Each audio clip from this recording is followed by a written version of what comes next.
আসসালামু আলাইকুম রহমতুল্লাহি বারাকাতুহু। আজ আমি তোমাদেরকে 33 আয়াতের ফজিলত সম্বন্ধে কিছু বলতে চাই। 1 নম্বর ফজিলত, হযরত রাসূল করিম সাল্লাল্লাহু আলাইহি সাল্লাম ইরশাদ করেছেন যে ব্যক্তি পরম ভক্তি ও বিশ্বাসের সাথে 33 আয়াত পাঠ করবে, আল্লাহ রব্বুল আলামিন তার সর্বরকম সৎ উদ্দেশ্য সফল করে দিবেন এবং সে পুরোপুরিভাবে আল্লাহর নিরাপত্তা আশ্রয়ের মধ্যে কালযাপন করতে পারবে। সর্বদাই আল্লাহর রহমতের ধারা তার উপর বর্ষিত হতে থাকবে।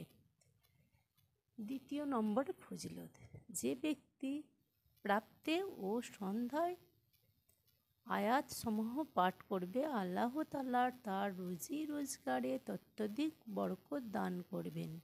সে সকলের নিকট মান সম্মান লাভ করবে। সকলে অত্যন্ত শ্রদ্ধা ও মনোযোগের সাথে তার উপদেশ শ্রবণ করবে এবং তথা অনুযায়ী আমল করবে। 3 নম্বর ফজিলত, এই আয়াতগুলো পাঠ করে কোনো অদৃশ্য বিষয় অবগত হতে চাইলে, বিশেষত বিদেশে অবস্থানরত আত্মীয় স্বজনগণের কেমন আছে তা জানার জন্য নিয়মিত সহকারে এই আয়াত 3 দিন পাঠ করলে শেষ দিন রাত্রে স্বপ্নযোগে আল্লাহ অবশ্যই আমলকারীদের তা জানিয়ে দিবেন। 4 নম্বর ফজিলত, জিন পরি আক্রান্ত ও বান টোনাগ্রস্ত ব্যক্তিকে উক্ত 33 আয়াতে তাবিজ লিখে পানিতে ভিজিয়ে সে পানি 13 দিন পর্যন্ত পান করলে এবং গোসলের পর কোমর পানিতে নেমে 13 দিন পর্যন্ত উক্ত তাবিজ ভেজান পানি মাথা হতে সমস্ত শরীরে ঢেলে দিলে ইনশাআল্লাহ উক্ত রোগাক্রান্ত রোগী রোগ মুক্ত হবে।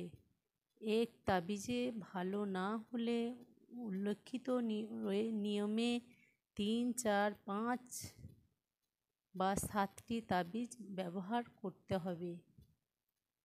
5 নম্বর ফজিলত, যে ব্যক্তি 33 আয়াত নিয়মিতভাবে পাঠ করে তার নেক মাকসুদ পূর্ণ হবে, নিরাপদে জীবন যাপন করতে পারবে ও সর্বদা মহান আল্লাহর রহমতে এর মাঝে থাকবে এবং তাবিজ নিতে বানিয়ে ছোট ছেলে মেয়েদের গলায় বেঁধে দিলে সর্বপ্রকার বালা মুসিবত দূর হতে হেফাজত করবে। কুরআন পাকের বিভিন্ন স্থানে অবস্থিত সর্বমোট 32 আয়াত ও বিসমিল্লাহ শরীফ 1 আয়াত ও সর্বোত্তম 33 আয়াত। তাই আমি বলবো 33 আয়াতটি প্রত্যেক দিন পড়লে আমাদের সবার পক্ষে ভালো হবে।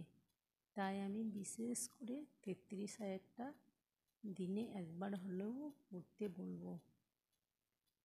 আর যদি ভালো লাগে আমার ভিডিওটি তাহলে লাইক সাবস্ক্রাইব করে দিও, আর কেমন ভিডিওটি হয়েছে কমেন্ট করে জানিও।